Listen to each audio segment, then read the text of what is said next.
Stop searching for the miracle and be the miracle. This ain't gonna be lyrical, this is straight facts. Stop waiting on the change and be the change. This ain't new news, this go way back. Stop waiting on someone to get it for you, go get it for yourself. Take your pride back. If God is your motivator, then you can do all things. Believe that. My power is divine, every line aligned with the higher power. Receive that. What's up, guys, beautiful souls? Good morning. Good evening. I just want to encourage you today. I want to tell you that you are awesome. No one else can wear your shoes, carry your calling, or shine your light the way you do. So be kind to yourself.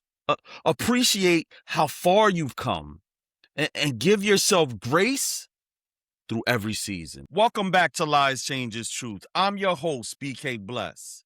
And listen, if this episode touches your spirit and blesses your soul, please like, share, and subscribe and follow me on my socials. The more people we get these messages out to, the more people we can heal. Today, we're confronting one of the most dangerous lies men have been sold for generations. Not only sold, but celebrated, promoted, glorified, and passed down. And I want to be crystal clear. This lie has destroyed relationships, families, purpose, and souls. The lie? The more women you're with, the more man you are.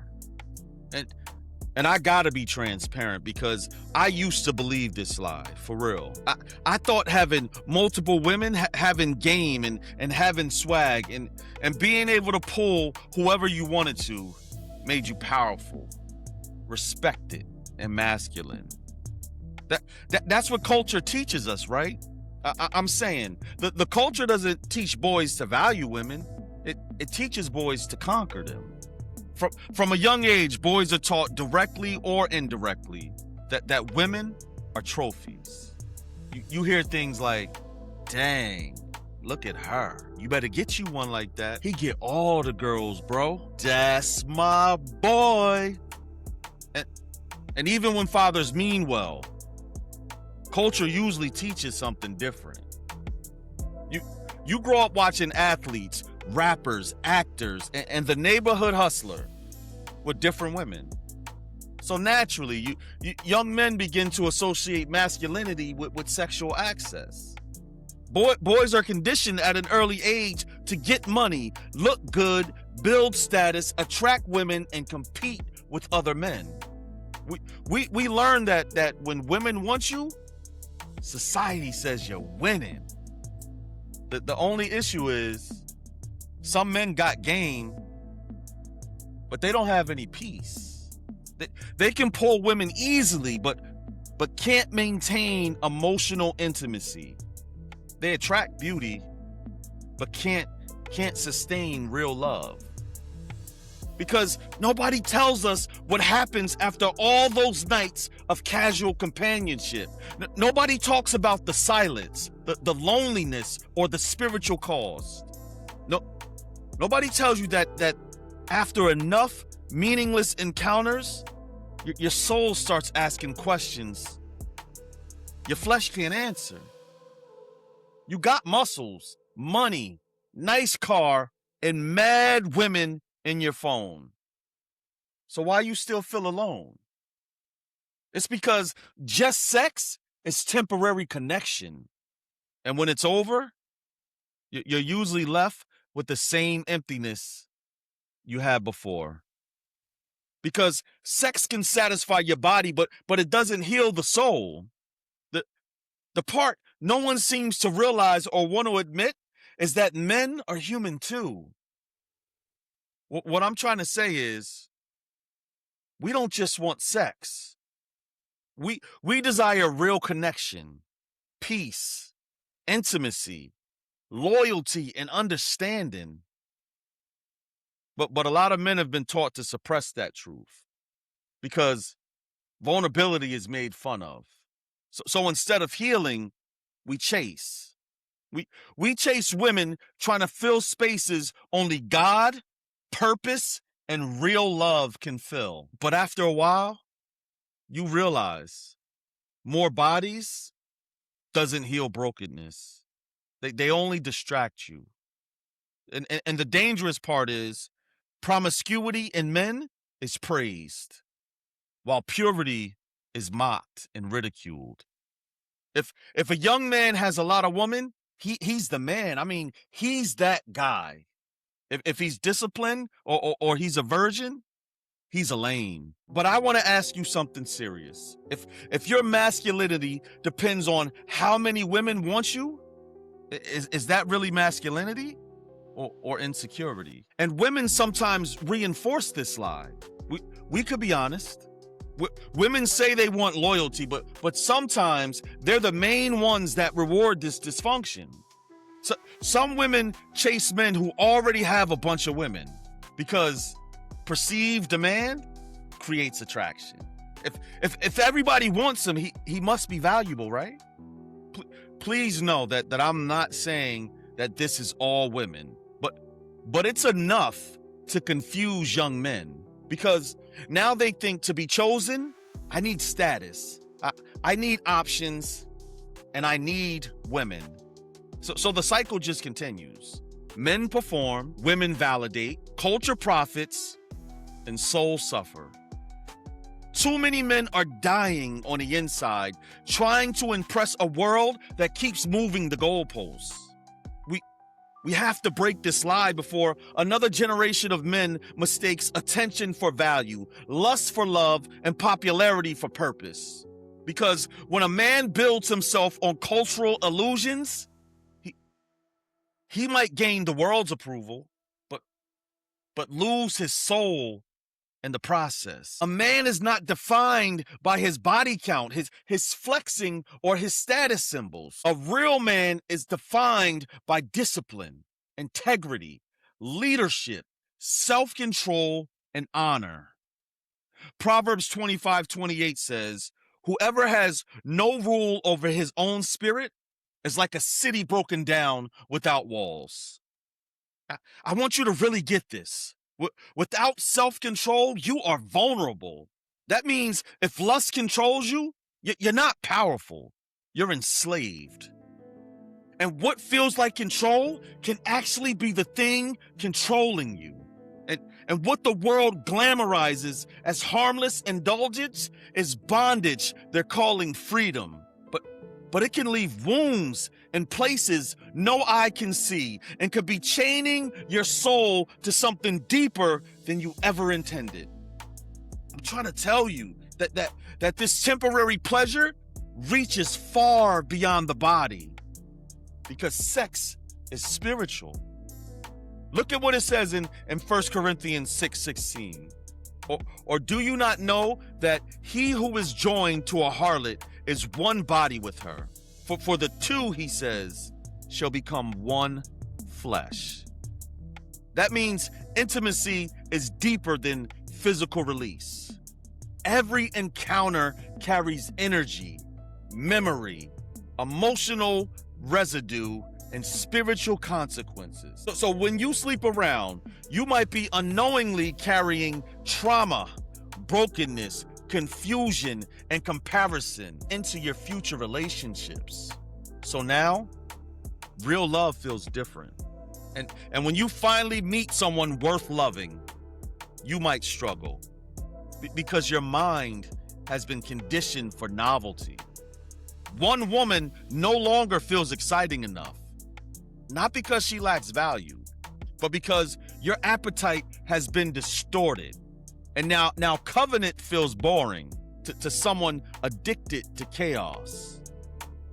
Years ago, a good friend once told me, your heart becomes cold when you entertain too many women.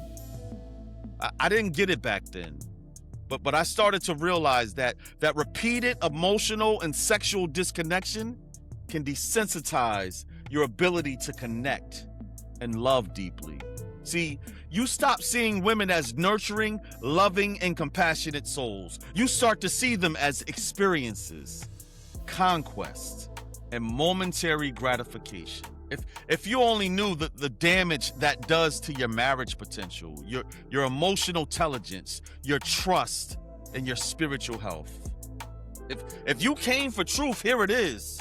Objectifying women ultimately objectifies your own heart. Kingdom love can't grow in a heart trained to consume.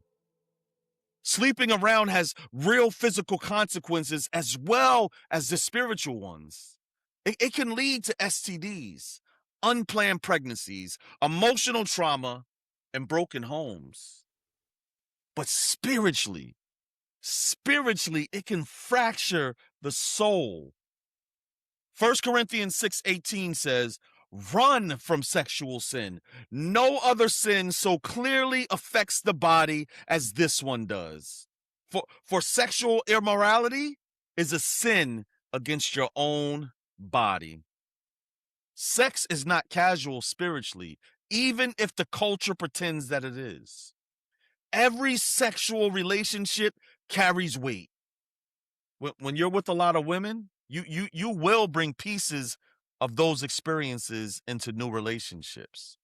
See, now you're comparing her body, her affection, her intimacy, and her personality without even realizing it. So some of us have sabotaged real love because your mind has been trained for consumption, not commitment. So now we ask, what would Jesus do? Jesus consistently honored women. He protected them. He valued them. He restored them. He never treated women as disposable. Matthew 5:28 says, whoever looks at a woman to lust for her has already committed adultery with her in his own heart. This isn't just about actions. This is about mindset. Romans 12:12 says, let God transform you into a new person by changing the way you think. And when you really think about it, before promiscuity became a behavior, it became a belief. That belief that women are here for my pleasure. And the enemy loves that lie. Because if he can convince you that women are objects, he can keep you disconnected from the very thing God designed to teach you tenderness, honor, sacrifice, and real love. Meanwhile, your heart is becoming colder, your spirit weaker, and your ability to truly love slowly dying, but without even noticing it. And one day, you wake up surrounded by your experiences, but you're starving for genuine connection. But your mind can change. Your desires can change. Your habits can change. You don't have to stay trapped. When you embrace the truth that women are daughters of God and not trophies. We need to be teaching our sons these 4 principles. First, that attraction is natural, but objectification is wrong. There's nothing wrong with noticing beauty, but there's everything wrong with reducing women to beauty alone. Because beauty fades. It's character that matters. 2, that purity protects purpose. Every decision impacts your future marriage, your family, your mental health, and your spiritual health. 3, to learn discipline. Discipline is strength. And self-control is masculine. Anybody can indulge their desires, but a few can truly lead themselves. And 4, temporary pleasure can create permanent consequences. 5 minutes can cost you years of your life. Sometimes the greatest damage isn't what happened in the moment. It's realizing later that a few reckless choices robbed you of clarity, intimacy, and the deeper connection God intended for your life. And it's funny, right? Some men got enough exes to start a basketball league. and still can't explain why they feel empty. Bro, it's because you're choosing quantity over quality, sexual relations over relationships. Mike Tyson once said, discipline is doing what you hate to do, but doing it like you love it. That applies here, because sexual discipline might feel difficult, but it builds strength. See, a real man isn't the one who can get the most women. It's the one who can master himself, honor women, heal emotionally, lead spiritually, and build lasting love. That man changes generations. That's why you have to stay vigilant, because the culture only wants to profit off of this lie at your expense. We all know that sex sells, lust sells, and insecurity sells. The culture profits when men remain addicted, distracted, emotionally shallow, and spiritually weak. Because disciplined men are dangerous. They build, they lead, they protect, and they transform bloodlines. We gotta stop teaching our boys how to get girls and start teaching them how to honor women. Because one creates consumers, the other creates kings. Men, you were not created to live enslaved to lust. You were not called to collect bodies while losing your soul. You've mistaken lust for power, but it's leaving you empty. God is calling you higher. He doesn't want to shame you. He wants to restore you. Because when men heal, families heal, women heal, children heal, and generations heal. So don't chase women, chase wholeness. Because in the end, temporary pleasure can never compete with lasting purpose. Sleeping with a bunch of women usually reveals a lack of discipline, a need for validation, emotional wounds, and spiritual emptiness. So can you control yourself? Can you honor women? Can you protect your purpose? Can you build rather than consume? Because that's manhood. The lie, more women makes me more valuable and more of a man. The change, shift from conquest to character, from validation through women to identity through God and discipline. The truth, real manhood is not proven by how many women you can attract or sleep with, but by how well you can lead, love, honor, and discipline yourself. This has been episode 56 of Lies Changes Truth. I'm your host, BK Blessed. I just want to say one last thing. You are not too far gone. You are not beyond healing. You are not disqualified because of your past. But you must confront the lie head on, because freedom begins when the deception ends. You were made for more than temporary pleasure. You were made for purpose, for wholeness, for truth. And the truth, it will set you free. Your life is too valuable to waste on temporary validation. Your calling is too important. Your soul is too sacred.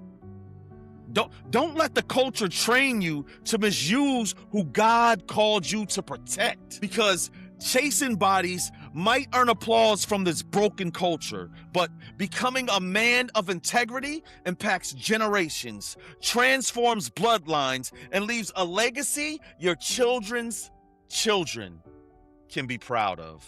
Until next time, stay disciplined, keep it in your pants, and stay you. Be alright, you gon' be alright. Have no fear, cause he's right here. You gon' be alright, you gon' be alright. This is your time, this is your life. You gon' be alright, you gon' be alright. Be a motivator, be an innovator, be the best you. Block out the haters, Winners fail and fail, but a failure quits. Go through the fire, cause your path is lit. You'll get through the pain, it might hurt a bit. That's how you get your weight up. So move all these mountains, knock down these walls, and break all these bricks. Don't let the devil fool you, see through the tricks. Can you feel the power? Yeah, you getting stronger. Can you make it through? Yeah, you got through harder. See, the time is now, can't wait no longer. Cast out the fears, no more paranoia. This is destiny, time to grab a hold. This is meant to be, time to let it go.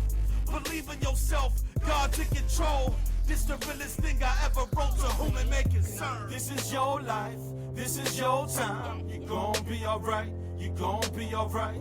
Follow God's plan, follow His light. You gon' be alright, you gon' be alright. Have no fear, cause He's right here. You gon' be alright, you gon' be alright. This is your time, this is your life. You gon' be alright, you gon' be alright.